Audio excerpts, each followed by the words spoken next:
This is not us building a platform for ourselves. It's helping the next generation come and lead. If it's only you and you alone, we're in trouble.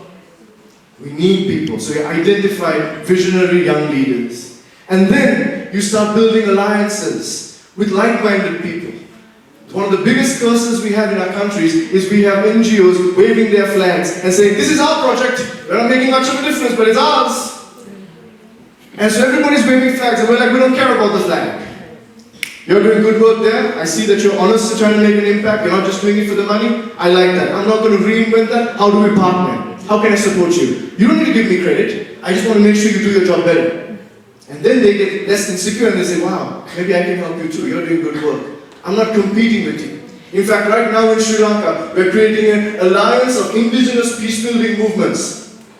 So when foreign organizations come and say, hey, we have some money, locals, come and fight for this, come. We're like, no, we're not fighting for that. That's actually better for this organization. You guys go kick that. You can't make us fight anymore. In fact, we're working together. We have a collective strategy for peace in our nation. NGOs are not going to fight each other. Right? And then they're like, hey, we have this money though. Is anybody going to do this? No, that's an idea you had in Washington, D.C. or Geneva. That doesn't work. Why don't you take it back to where it came from? Because that's not going to do any good in the country right now. In fact, that's just throwing money at problems and causing more problems. So we're not going to fall into that trap. We're not hungry for money. If that's the case, I would have got a good corporate job. We're not going to be fooled by that. So we need to create alliances and strong relationships. Stop competing with your own brothers and sisters who do the same work for peace. Same work for development. If you trust them to be honest people, if they have good integrity, if they're transparent, if they really care about the people, if they're working, why do you want to compete with them? If you want to go fast, go alone. If you want to go far, go together. And transformation requires going very far. So alliances are key. If somebody says, hey, you can help us, but we don't want to put your logo on it, that's fine. We don't want to put your name on this book that you wrote or this module that you've created, that's fine. But you don't make money off my stuff. No one makes money, but the cause has to benefit. That's all. Alright? And then we ask our movements to really have their formal launch. And we don't consider a movement as formally launched until they have gathered a national gathering from all the regions of the country. Young people from every tribe, every ethnicity, every religion. People are there and they're engaging. Then you know you're a national movement. You can't say, we have decided that we're only going to work in Kampala or only going to work in Freetown. No, then you're not part of the global United States. That's not the movement. You have to launch to be nationwide. You have to create a microcosm of the nation. If not, you become as biased as anybody else. Initially, we started realizing, my goodness, we're becoming Colombo Unites. All the best and brightest of Colombo coming together and talking about Sri Lanka's problems. And trying to go to the rural areas and say, you guys have to figure it out. And no, it has to be Sri Lanka Unites. It has to be led by people from all over the country. And so you have to launch with that. And along with the launch, there are a few things that we will share with many of you who are in this stage. You need to have a board of advisors. We don't want the older generation to tell you what to do, but to give you the credibility, to guide, to give you endorsement, and stand with you, to look at your accounts, to look at your reports, and just to tell us who are outside, hey, as a board of elders, we just want you to know these guys are doing well. But it's not like, if there's any glory in the work, it has to go to the younger generation. Sometimes it's difficult in our countries. The older generation will come and say, okay, I'll do everything now. Huh? You do this, you do this. No, that's not how it works. Leadership is young people. So you have to have a board of elders. At the same time, we ask you to create a national committee. That's a microcosm of the country. All the key tribes, all the key religions are there, and you're making decisions collectively. And then another part of your launching is that you find yourself a good auditor. Sri Lanka Unites is audited by KPMG for the last nearly 10 years. And they do it for free. They're one of our donors now because we can't afford to get their audit. They're doing it for us for free. So any donor comes, one of the top 3 audit firms in the world are doing our audits. We have no corruption. We can show you anything, anytime. Then people know we're serious about it.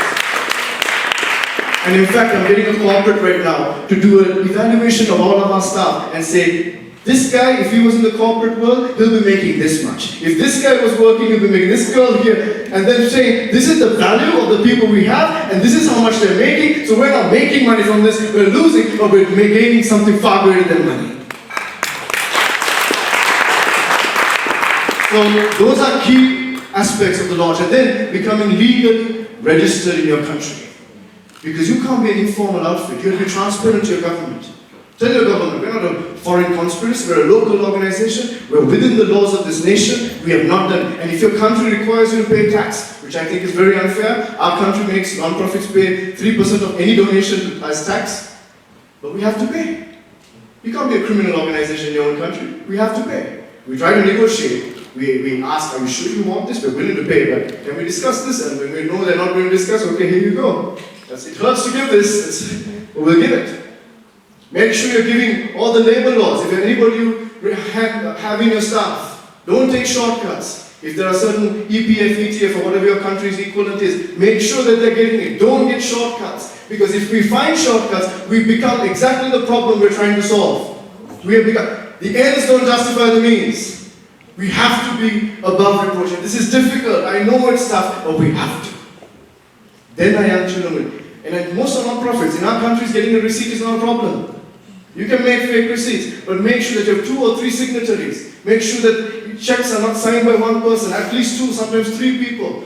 Because our countries have the stain of corruption, we have to be a little higher in our expectations, so that no one can find fault, and our generation can be influenced. And then we need to expand. Not to be limited, but to continue to say, okay, not only are we going to have national events, but then we're going to establish clubs all across the country. Like you've seen in the maps, that shows that this movement is now expanding. Not just representation, there is presence there. And then going beyond expansion is establishment. Establishing centers in every district or province of your country. Then you are part of your community. Now our reconciliation center managers are invited for any event in the village as part of the village. They provide business entrepreneurship, IT, English, and very soon, working with Robert, we're talking about a chess program, or various things to keep young people engaged and teach them about peace and give them a better future. Our centers have 25 computers, Wi-Fi, some of them are learning web design and doing businesses. We run our business enterprises from there. That's when you're becoming part of the community. Kids have a place to go and they come to you. And you provide something far greater than any extremist or any manipulator out there will give. And then finally, you look to sustain. We cannot do this if you're always dependent on donor money. And we're on track, still a long journey, but Sri Lanka United is at stage 7 now. By the end of 2020, we're looking to be financially sustainable. That means that even if all donors say we're not giving any money for Sri Lanka Unite, we're saying we're fine. Because we have 4 businesses that are profit-making and we're slowly building it up. The World Bank just recognized this as one of their research organizations. When they want surveys from around the country, we can get it for you. Because we have 250 volunteers who are full-time who also happen to be our students and they will go get us the information. We just made $1 million rupees, $10,000, and we spent only $75 for that project. So we do research for companies now, market surveys, and we're making money from that. And then we're like a delivery service now, where we almost signed that contract for the Amazon of Sri Lanka to go the final kilometer, the final 2 kilometers. Our guys on bicycles, they'll go and deliver the packages. And these are kids in the classroom anyway. They just after class, they just go deliver it. And that delivery company pays the rent for our entire center for the whole month. For just using that small room for a little bit of packages to hang out there. Right? So they said, we'll sign this contract. I said, are you sure you're going to pay the whole rent? I said, yeah, that's a lot. So we're working on that. And then we have products from local rural farmers. Or we're trying to make those, we're selling those online and trying to not even make it for international market. So all I'm trying to say is, it's possible. We're hoping by the end of next month, Sri Lanka United will go to having 50 full-time staff, 650 social media volunteers, and maybe nearly 1,000 volunteers. And so it's possible, but we have to start planning systems now. Don't always assume you can go to a donor and ask for money year after year. Show that you have the capacity. I'll close with this. How many of you, unfortunately in our countries, people who beg for cash, have you seen that? Yeah? It's a sad reality, right? Many times now, because we can't give everybody, we make a decision. Okay, this guy is able-bodied, seems to be able to work, I'm not going to give him any cash. Have people thought like that? Right? Sometimes I'm thinking, how many people to give? But I thought, if I think like that sometimes with people, maybe as a youth movement, we're an able-bodied, capable, innovative youth movement. Donors might think, you guys are creative, you guys are hardworking, why can't you make your own money?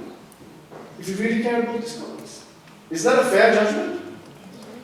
And we have people who can say, okay, that's my job in the movement. I will do the business side.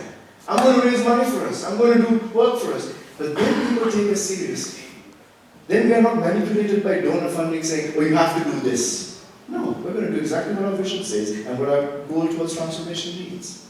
So that's what this is all about.